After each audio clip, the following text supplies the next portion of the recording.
Just now, you've heard about the FEDS. In fact, you heard about space. But the interesting thing, when we finally went to space, was to look back on Earth and find that Earth is so fragile, right? And talking about fragile, Churchill once quoted, "We shape buildings, thereafter they shape us." That's why I'll be talking about change movements for the cities in future.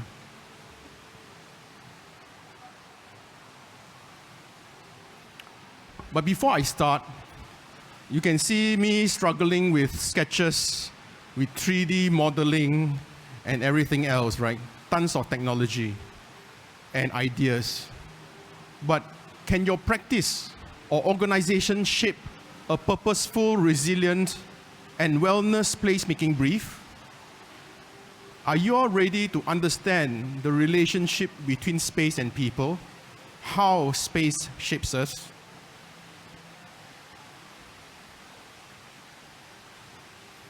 Well, in Consulus, we realized that people, by 2015, 7 out of 10 people will be in cities. Therefore, the cities will be really our main habitat. So, to develop these cities, we are talking about the competent pivot. We have to develop our cause. We spoke about cause, which is the purpose core. You can see it in red. Then we talk about leadership, which is, again, growing from cause. But place core is something that we need to start to expand our senses to the environment. And with that, with the place, we can actually look at the ESG of the environment, and also, if we are going to design products to fit the environment, the buildings that shape us, we can actually digitize it. So this competent pivot actually has to happen early.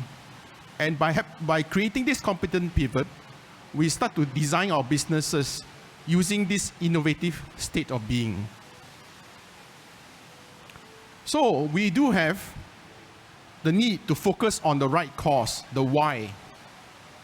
I'm very fortunate because I was really busy with corporate architecture for 28 years of my life.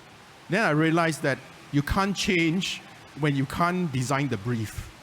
So Lawrence and I over time actually designed this product called Place Core, which is a lens to understand the purpose of the site. Then the what. Over the last year, I've been happy to work with my friends in CBRE, some of them are here, and we actually identified something that is really interesting. Singapore actually has produced a placemaking handbook by URA, and also lately, we've worked with neuroscience. NParks has produced the contemplative landscape model. In fact, we got 2 leaders from URA and NParks here, and they totally understand this. But the main issue is that this has not been applied to placemaking, as in measuring it. So I've combined both, and we have actually used it for our projects. And it's come to very interesting studies and understanding. Then finally, the who. Once you create the space, you need to understand who is going to lead it, who is going to be the champion of the space.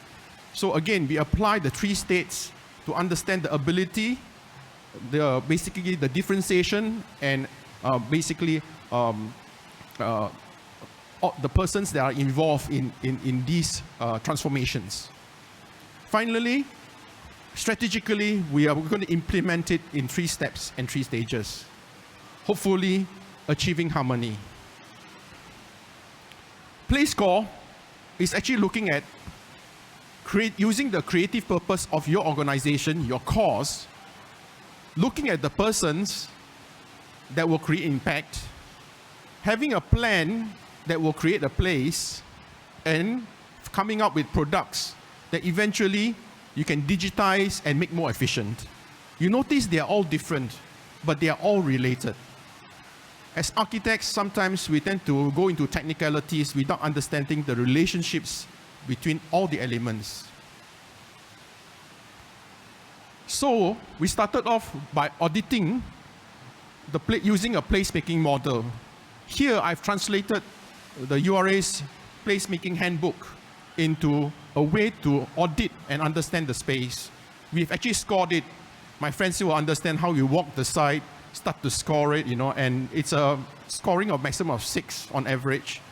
And most of the sites we went to, unfortunately, scores 2. Why? Because you can see the archetypes in there are not enriched. There are elements for every space, the building blocks of it, and we have to enrich them. By understanding this, we can start to improve it. What we found that was really interesting in enriching is that it starts with what we call the base. So you have a road, for example, or a street.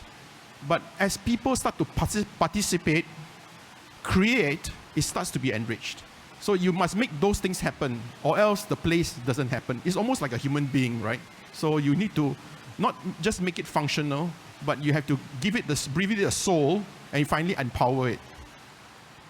So what about the who? So we need to identify the co-creators based on their ability, their influence, and their differentiation. And everybody is always busy. They're busy with their life and everything. Sometimes so too busy to be parents, as we heard this morning, right? So they need to set aside devoted time, network, and resources to make this happen. If it's not purposeful, it will never happen. And finally, with these 3 steps, we can have the actions, which is to study the social and natural capital of a site, envision the brand designs, and focus on the unique DNA or the cause. We have worked with many projects where we built the strong foundations, where we start to create the cause, the purpose, and from there, we can consolidate it in the stage 2 so that we can have training and create the teams to develop the space. And finally, some of the projects here, you can look at future ventures outside. We have projects in Sarawak that has moved on to the next level, where we start to have a very stable foundation and culture, and the business starts to be differentiated. Finally, to close, we are actually looking at the most important issues. Again, I'm from space looking back at Earth.